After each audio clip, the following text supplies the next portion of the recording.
మరొక విషయం అండి. చాలామంది వీడియో మిక్సింగ్ గానీ, ఆల్బమ్ డిజైన్‌లు గానీ, అర్జెంట్ అండి ఈవేళ పెడతాం, రేపు మార్నింగ్ ఇస్తారా? లేకపోతే 5 రోజులకి ఇస్తారా? లేకపోతే 10 రోజులకి ఇస్తారా? అని అడుగుతూ ఉంటారు చాలామంది. నేనేం చెప్తానంటే జనరల్‌గా ఇప్పుడు నాకు 365 రోజులు ఖాళీగా ఉండి, లేదా మీ వర్కులు ఎప్పుడిస్తారా అని నేను ఎదురు చూస్తూ ఉండి, నాకు నిజంగా వర్క్ లేనప్పుడు నేను అర్జెంట్‌గా మీరు వర్క్ పెట్టగానే ఇస్తానని చెప్తాను. కానీ జనరల్‌గా ఏ ఎడిటర్ అలా ఖాళీగా ఉండడు. కొంతమందితో కమిట్ అయ్యి ఉంటాడు. నేను కూడా అలా నాకు నా ఫోటోగ్రాఫర్‌లో కొంతమందితో నేను కమిట్ అయ్యి ఉన్నాను. వాళ్ళతో నాకు ఏదైనా అండర్‌స్టాండింగ్ కుదరకపోతే వాళ్ళు క్విట్ అయినప్పుడు మీ వర్కులు చేయగలుగుతాను. అది కూడా ఒకళ్ళు హైర్ చేసుకొని.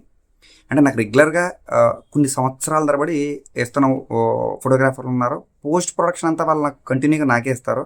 నన్ను కాదని వేరే చోటకి వెళ్ళరాళ్ళు. అందుకు నేను ఆళ్ళ వర్కులు పక్కన పెట్టి రెగ్యులర్‌గా ఎప్పుడు నన్ను నమ్ముకుని నాకిచ్చి వాళ్ళ వర్కులు పక్కన పెట్టి కొత్తోళ్ళకి నేను ఇన్‌స్టెంట్‌గా వర్కులు చేయను. నాకు ఖాళీగా ఉన్నప్పుడు తప్ప. ఎందుకంటే మీరు చేసుకోవడము, లేకపోతే మీరు చేసుకోకపోవడం, కుదరకపోవడం, లేకపోతే మీ పర్సనల్ ఎవరో ఎడిటర్‌కి ఇచ్చి వాళ్ళు ఇన్ టైమ్‌లో చెయ్యకపోవటము వచ్చిన కారణాల వల్ల నాకు ఫోన్ చేస్తున్నారు. అంటే నా ఇన్‌స్టాగ్రామ్‌లో ఈ టైంలో డేటా తీసుకున్నాను, ఈ టైంలో డేటా ఇస్తానని ఒక కమిట్మెంట్‌ని చూసి ఫోన్ చేయొచ్చు. కానీ ఇక్కడ కమిట్మెంట్ ఎవరికి అంటే నిబద్ధత, రెస్పాన్సిబిలిటీ మనకి పర్టిక్యులర్‌గా ప్రొడక్షన్ అంతా మన చేతిలో పెట్టి కంటిన్యూ వర్క్లు ఇచ్చే వాళ్ళకి మాత్రమే నేను వర్క్లు తీసుకుంటూ ఉంటానండి జనరల్‌గా. అట్లా మీరు మీ ఎడిటింగ్ చేసుకుంటే చేసుకోవటం, లేదా మీ ఎడిటర్‌ని కన్విన్స్ చేసుకొని చేసుకోవటం. మీ సొంత ఎడిటింగ్‌లు మానేసి, లేకపోతే మీ ఇక ఇస్తున్న ఎడిటర్ కరెక్ట్‌గా లే లే ఉండట్లేదు, నాకు కరెక్ట్‌గా చేయట్లేదు అనుకుంటే అక్కడ లీవ్ ఇట్, క్విట్ చేసి పూర్తిగా నా మీద డిపెండ్ అయ్యి వీడియో మిక్సింగ్ గానీ, ఆల్బమ్ డిజైనింగ్ గానీ, ప్రింటింగ్ గానీ ఎవరైనా ఇచ్చేవాళ్ళు ఉంటే రావచ్చు. ఒకవేళ ప్రింటింగ్ మాకు ఇష్టమన్నా, మాకు నచ్చిన చోట ఎంచుకుంటామంటే అభ్యంతరం లేదు. ప్రొడక్షన్ అంటే డిజైనింగ్, మిక్సింగ్, ప్రొడక్షన్ అంతా ఇస్తాను.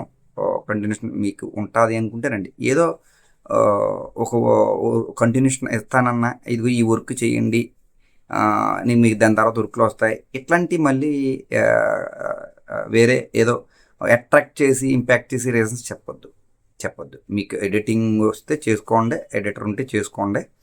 మీ వర్కులు బిట్ వర్క్లు ఇవ్వద్దు. కొంతమంది బిట్ వర్క్లు ఇస్తారు. అంటే మధ్యలో అలా కుదరకో లేకపోతే మీకు అవ్వకో బిట్ వర్క్లు ఇస్తారు. ఆ బిట్ వర్క్లు నాకు ఇవ్వద్దండి దయచేసి. అర్జెంట్ వర్క్లు కూడా నా దగ్గర అవ్వవు. నాకు రెగ్యులర్‌గా ఉండే క్లయింట్స్ ఉన్నారు. వాళ్ళు రెగ్యులర్‌గా వాళ్ళ వర్కులు చేస్తూ ఉంటే నాకు టైం సరిపోతుంది. నేను వాళ్ళకి ఒక అండర్‌స్టాండింగ్ ఉంది. మా చెక్ లిస్టులు, మా ప్రైస్ లిస్టులు వాళ్ళు యాక్సెప్ట్ చేశారు. ఇక్కడ నాకు వర్క్ ఇచ్చే వాళ్ళకి నాకు కొన్ని టర్మ్స్ అండ్ కండిషన్స్ ఉంటాయి. చెక్ లిస్టులు ఉంటాయి. అవి మీరు మీ క్లయింట్లతో హ్యాండిల్ చేయగలను. ఆ టైంని మీరు మెయింటైన్ చేయగలుగుతాను అన్న వాళ్ళు తప్ప మీరు నేను కొలాబరేట్ అయ్యి బిజినెస్ చేయాలి అని అంటే మీకు నాకు మైండ్ సెట్ సింక్ అవ్వాలని ఫస్ట్. ఈ సింక్ అయితే నేను రెడీ. మీరు వర్క్లు ఇవ్వడానికి కూడా రెడీ. ఓకేనండి. ఇంతవరకు ఈ వీడియో చూసారంటే ఈ వీడియో చాలా ఆసక్తికరంగా అనిపించిందని నేను భావిస్తున్నాను. అలాగే మనకి యూట్యూబ్, ఫేస్బుక్, ఇన్స్టాగ్రామ్, థ్రెడ్స్ లాంటి ఛానల్స్ కూడా ఉన్నాయి. ఇలాంటి చాలా చాలా మోటివేషనల్ విషయాలు చాలా మనం డిస్కస్ చేస్తూ ఉంటాం. ఇట్లాంటి వీడియోలన్నీ చూడాలంటే మన ఛానల్ని సబ్స్క్రైబ్ చేయండి, అలాగే లైక్ చేయండి, షేర్ చేయండి, అలాగే కమెంట్ చేయండి. తెలియని విషయాలు ఏదైనా ఉంటే మాట్లాడదాం. ఓకేనండి. సదా మీ సేవలో మీ భాస్కర్ యాడ్స్. జై హింద్.